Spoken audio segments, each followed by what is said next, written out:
What's up, Kenji out here in Stockton. And what we're finding, and it used to be a lot of warranty stuff, but what we're finding is at some point on a Dodge 2500 or 5500, if it's like a squirt boom, you lose power to the fuel pump, and it happens pretty often. And it'll go to the dealer for the most part, because most of the time it's warranty, because these are the newer trucks. But now we're starting to find that they're not warranty anymore. Not to mention, even after the dealer puts a new TIPM, which is this thing. This is the totally integrated powertrain module, which has the fuel pump in it. Once they do the job 3 to 6 months later, it'll drop the fuel pump relay again, and you're in the same spot, and then you're waiting 2 weeks to get back in the dealer, and so on and so forth. What I'm going to show you is a permanent repair that changes the relay from being an integral part of this TIPM to being just a regular fuel pump relay that we know and love, and that really don't fail. So right here I have a wiring diagram for these trucks. They're all the same. It doesn't matter if it's 6.4 or 5.7. They're all the same. So this is actually the TIPM right here. This whole like checkered or dotted box is the TIPM. And what we're really going to focus on is the fuel pump circuit, okay? And you can see it's internal in the TIPM. We can't like change it or whatever. And we'll talk about this fuse 70, which is a 30 amp fuse, and so on and so forth. So the first thing you need is this. This is you can get this from your Dodge dealer. That's the part number, and they make it so it's pretty much plug and play. They actually design it to do this job on a different kind of truck, and I just did a bunch of research and I found out about it.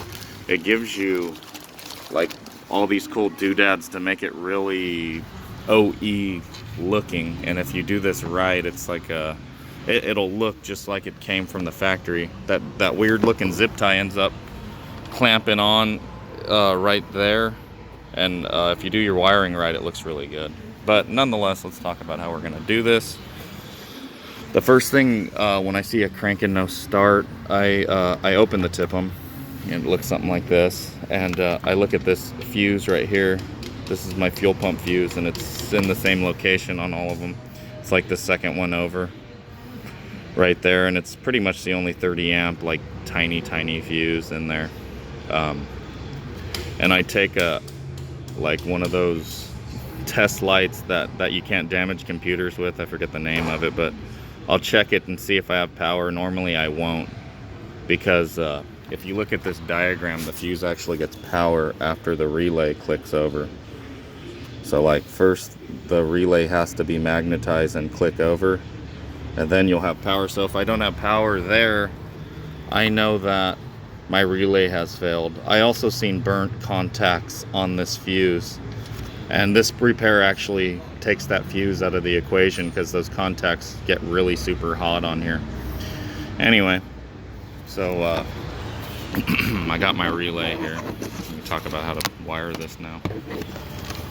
My two small leads are 85 and 86. They aren't affected by polarity, so you could put 85 on 86 or 86 on 85 and it really wouldn't matter.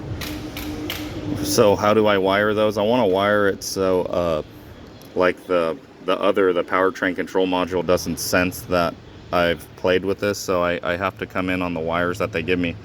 The brown wire is a ground, and it's a ground that's given to the TIPM from the powertrain control module when I put the key into the on position or if I'm running, and that's what actually turns the fuel pump relay on.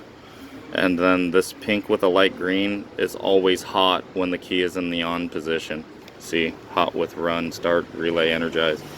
So on this pink with a light green, pin number 28 on connector 3, which is the black connector under the TIPM, I can't cut that wire because it ends up going to the PCM for an ignition switch output. So what I have to do is tap right there. I try to use all soldered connections so it's permanent. This brown one, I can cut it, because it ends up just going to the PCM. Like if I followed all these pages, it ends up just going to the PCM, and it's my ground signal. So like if I cut it here and wire on this side of it, which is the opposite side of the TIPM, I will get that ground signal, and I'm money, solder, heat shrink, and it's a permanent thing. And then so that's 85 and 86. Now I want to talk about 30 and 87. We don't even use an 87A on this relay. It's just two wires, the 87 and 30. The 30, which is this side, is going to go straight to the positive. It could either go there. Sometimes I'll put it right on the TIPM. There's like a little stud underneath here.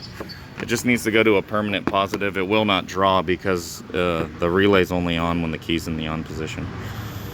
Put an inline 30 amp fuse right before it, because we're going to take this connection and cut it and then wire to here. This thing just goes straight to the fuel pump. This dark blue with an orange tracer goes straight to the fuel pump. So if I cut this and connect it to my 87 pin on this relay, it's also 87 on this one, obviously, right? So if it's 87 here, it's going to be 87 there, and it's going to send power to the fuel pump. And that, like I said, that takes the fuse out of the equation that always burns up in the TIPM. And then the 30 side, even on this TIPM, it's hot at all times. So it's going to be hot at all times on my relay right here. And we're going to wire that to straight to the battery positive with a 30 amp inline fuse. And that is what you call a permanent repair for this TIPM issue that we're running into.